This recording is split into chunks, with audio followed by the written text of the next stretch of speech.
Bismillahirrahmanirrahim.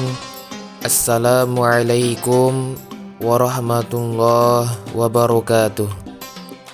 Syukur alhamdulillah kita masih dapat berjumpa kembali di channel ini.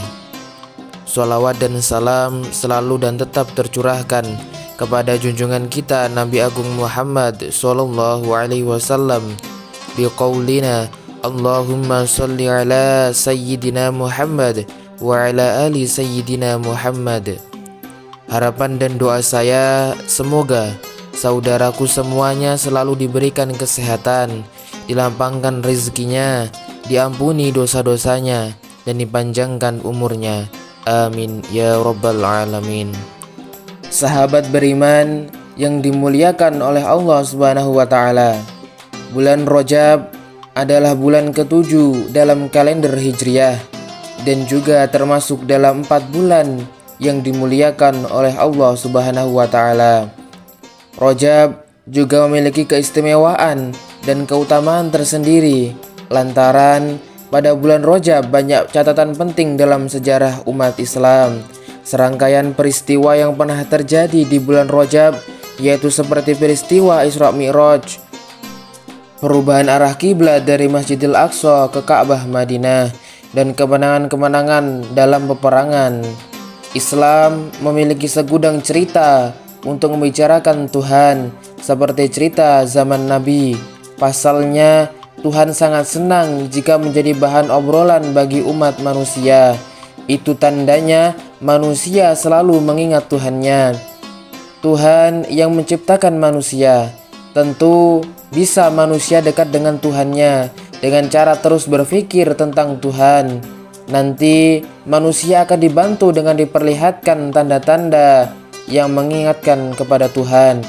Namun memang hanya jiwa yang terselamatkan yang bisa berpikir terus tentang Tuhan. Faktanya hingga saat ini begitu banyak pendakwah yang kerap berbicara tentang risalah Islam, karena berdakwah itu memang menjadi tugas manusia yang sudah terhubung dengan Tuhannya. Inilah 7 peristiwa penting dalam sejarah Islam. Peristiwa yang abadi, bukan cerita dongeng, kisah yang tertulis dalam kitab yang dilindungi Tuhan seluruh alam. Kisah yang pertama adalah kisah Isra Mi'raj. Isra Mi'raj terjadi pada bulan Rajab, tahun 10 kenabian atau 620 Masehi. Isra artinya perjalanan yang dilakukan pada waktu malam. Pada malam itu Allah Subhanahu wa taala memperjalankan Nabi Muhammad sallallahu alaihi wasallam dari Masjidil Haram ke Mekah menuju Masjidil Aqsa di Palestina yang jaraknya kurang lebih 1462 km. Dalam perjalanan tersebut, Nabi Muhammad sallallahu alaihi wasallam ditemani oleh malaikat Jibril dengan menggunakan kendaraan yang bernama Buraq yang memiliki kecepatan luar biasa. Dengan kendaraan super cepat tersebut, Nabi Muhammad SAW pergi dari Mekah ke Palestina dan naik ke langit ke-7 dan pulang kembali ke Mekah hanya dalam keadaan 1 hari. Nabi Muhammad SAW naik ke langit ke-7 dan sampai di Sidratul Muntaha. Di sana Rasulullah bertemu langsung dengan Allah Subhanahu wa taala. Dalam kisah ini, Nabi Muhammad SAW mendapatkan julukan orang gila karena perjalanannya yang tidak masuk di akal. Tapi sungguh Muhammad bukan orang gila. Dia diberikan karunia Tuhan yang menikmati sesuatu yang gaib. Tanda-tanda Tuhan selalu diperlihatkan atas izin Allah Subhanahu wa taala sampai bisa melihat malaikat Jibril di ufuk yang terang. Kemudian peristiwa kedua adalah penetapan sholat 5 waktu. Ditetapkan kewajiban sholat 5 waktu sebanyak 5 kali dalam sehari bagi umat Islam, yaitu subuh, zuhur, asar, maghrib, dan isya. Bertepatan juga pada waktu Nabi Muhammad SAW naik ke langit ke-7 untuk mendapatkan wahyu dari Allah Subhanahu wa taala berupa sholat 5 waktu.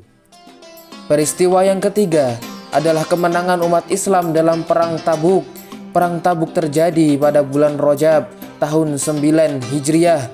Dalam peristiwa ini, pasukan Rasulullah Shallallahu Alaihi Wasallam berhasil mengalahkan pasukan Romawi dengan mudah meskipun persiapannya sangat terbatas dan penuh kesulitan. Dilanjutkan dengan peristiwa keempat, yaitu pembebasan Baitul Maqdis, di mana peristiwa yang sangat bersejarah ini terjadi pada tanggal 37 Rajab 58 Hijriah atau bertepatan dengan 2 Oktober 1187 Masehi. Pasukan Islam yang dipimpin oleh Salahuddin Al-Ayyubi berhasil mengalahkan pasukan Salib yang telah menguasai Baitul Maqdis selama 88 tahun. Sejak itulah azan kembali berkumandang di Palestina dan umat Islam bebas menjalankan ibadah tanpa rasa takut. Dan peristiwa yang kelima adalah perubahan arah kiblat. Perubahan arah kiblat menghadap ke Ka'bah terjadi pada pertengahan bulan Rajab tahun kedua Hijriah atau bertepatan setelah 16 sampai 17 bulan ketika Rasulullah Shallallahu Alaihi Wasallam hijrah ke Madinah. Diceritakan bahwa kaum Yahudi pernah mengejek umat Islam dengan mengatakan bahwa umat Islam tidak mempunyai kiblat sendiri, dan saat itu umat Islam ketika sholat menghadap ke arah Masjidil Aqsa. Perubahan arah kiblat yang terjadi ini dari Masjidil Aqsa ke Masjidil Haram berdasarkan perintah Allah Subhanahu wa taala yang tercantum dalam surah Al-Baqarah ayat 144.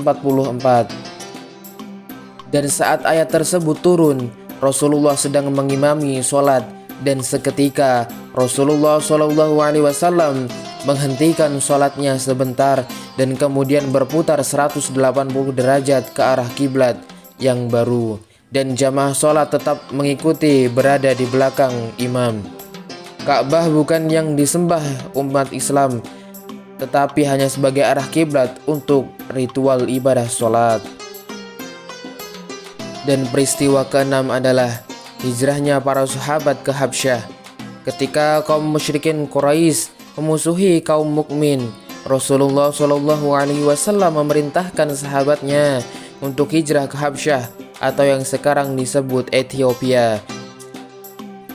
Peristiwa hijrah ke Habsyah ini terjadi pada bulan Rajab tahun ke-5 atau ke-6 dari masa kenabian. Saat itu negeri Habsyah dipimpin oleh Najasyi, seorang raja beragama Nasrani yang dikenal adil dan bijaksana. Pada fase ini, awal dakwah Rasulullah Shallallahu Alaihi Wasallam di Mekah, banyak orang kafir Quraisy di Mekah yang menolak risalah Islam. Mereka tidak hanya menolak Islam, tetapi juga memusuhi Rasulullah dan orang-orang yang beriman. Dan ditandai pula dengan peristiwa yang ketujuh, yaitu penaklukan Damaskus. Penaklukan Damaskus atau negeri Syam terjadi juga pada bulan Rajab tahun 14 Hijriah. Pasukan muslim yang di bawah komando Khalid bin Walid dan Abu Ubaidah bin Jarrah berhasil menaklukkan dan menguasai Damaskus yang sebelumnya di bawah kekuasaan Romawi. Nah, itulah dia 7 kisah atau peristiwa penting yang terdapat dalam bulan Rajab. Semoga kita semua dapat mengambil hikmah dari kisah-kisah tersebut dan dapat membuat kita menjadi tambah dekat dengan Allah Subhanahu wa taala. Wallahu a'lamu bissawab.